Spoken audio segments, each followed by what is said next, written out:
Good morning, everyone. This is Dave Ettinger, the Dave Talk Sports YouTube channel. As I spoke to you on Monday morning, I speak to you again Wednesday morning, 6:46 a.m. Eastern Standard Time, June 3rd, from my driveway. Drives home from CBS Sports Radio and to CBS Sports Radio have become a little bit different lately, so I've just become a little bit more aware of my surroundings and what's going on. So talking and driving like I normally do is not really an option at the moment. This post it's not about me, but just quickly share some of my experience in trying to get into the city last night for work. I approached the Williamsburg Bridge from Long Island Expressway, BQE, getting through the Williamsburg Bridge with a line of cars, lined up, showing identification and paperwork and things just to get into the city, that you're an essential worker and whatever. I was inconvenienced for 25 minutes, not a big deal. I was able to get to work. Luckily, they let me through, and I saw very, very little activity on the streets in terms of protests or riots or anything. I barely saw anybody. Just to give you an idea that the curfew being moved in New York City from 11 p.m. to 8 p.m. and more police presence by far. Police were everywhere. It worked. And I hope it continues to work in terms of controlling the violence and the looting and things like that. But that's also not what this video is about. It's not just about George Floyd, but George Floyd has seemed to be a tipping point to the way this nation feels. And I hope that this is a movement, not a moment. Because a lot of people's attention spans and their commitment to something normally lasts for like a minute in the grand scheme of things. And I hope for this to enact change. When Martin Luther King Jr. was assassinated, rioting took place. Riots and protests. It's not just about riots, but protests and things of this nature have happened before, and they've worked. They've enacted change, but obviously they've not enacted enough change. All right, again, you look at me, you hear me.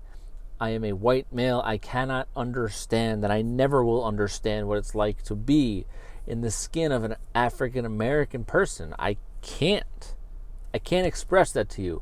All I can do is try to spread some understanding and what I believe is happening here. All right, so I'm going to give you my opinions.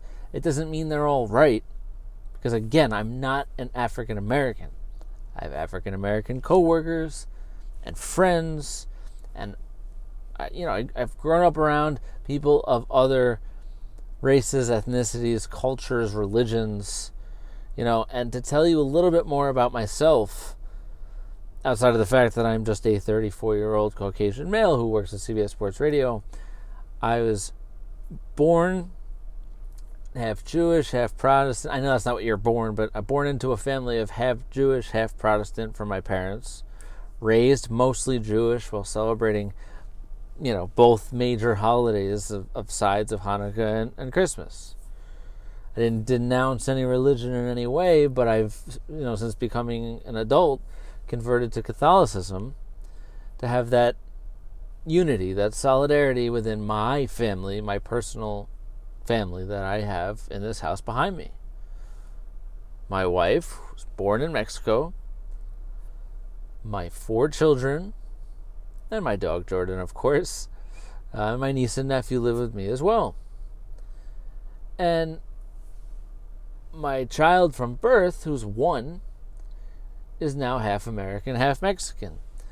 My 3 other children are either of Mexican descent or Ecuadorian descent.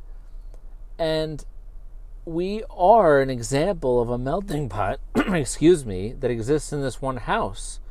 And we are a home of understanding and love. And I've been having these conversations with my children about what's going on. And they range from ages 1, 13, 14, and 20. So there's a lot of different conversations that we're having, but they're all important. And my children are beyond aware of what's going on. And what it is oppression. It's oppression of hundreds of years. And it doesn't just change like that. It has to be a movement. And people have to educate themselves, learn, teach, get together, and just listen. And this might sound silly coming from a white guy, but just ask an African American, what can I do? What can I do as a white person or someone from another race or anybody? What can I do to help this situation and make it better? Okay? Because the people who are phonies and fakes who are going out there and are social media influencers and are just taking pictures pretending to help or another part of the problem. So actually enact change. Start by asking what you can do and talking to people. And start seeing everybody else around you, truly feeling them as another human being who's going through something. And that's why they're angry. Don't just blame people for riots and violence and looting and all these things. Understand why they're so angry and why they have a right to be. Everyone in the world gets angry. Understand the anger. That is a very good place to start.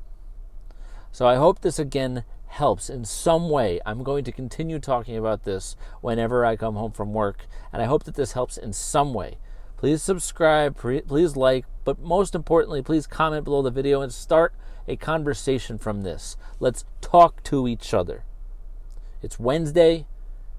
Be careful. There's going to be a lot of storms in the New York City area, and be careful in anything that you do today, whether it be the virus or anything else that's going on.